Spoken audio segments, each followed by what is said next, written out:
Hezan geldi, köçüb getdi ilk bahar. Bilmem hara uçub getdi durnalar. Mən bilmezdim bu dünyada həsrət var. Səndən qalan xatirədir ayrılıq. Bəlkə bir də yaz olacaq, bilmirəm. Bir ayrılıq az olacaq, bilmirəm. Məndən sənə nə qalacaq, bilmirəm. Səndən qalan xatirədir ayrılıq.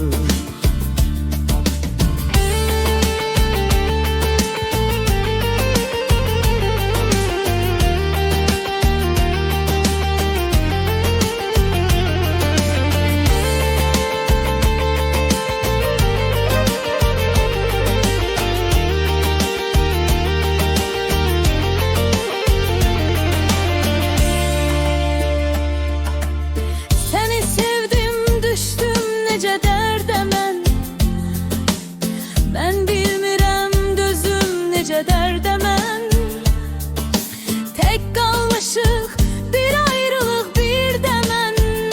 Səndən qalan xatirədir ayrılıq. Bəlkə bir də yaz olacaq, bilmirəm. Bir ayrılıq az olacaq, bilmirəm. Məndən sənə nə qalacaq,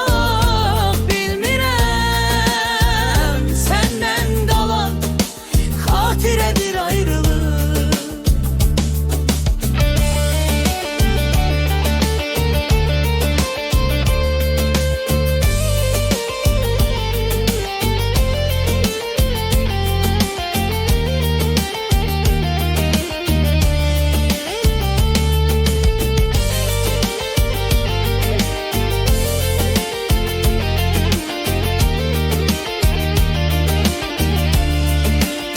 Bəlkə bir də yaz olacaq, bilmirəm. Bir ayrılıq az olacaq, bilmirəm.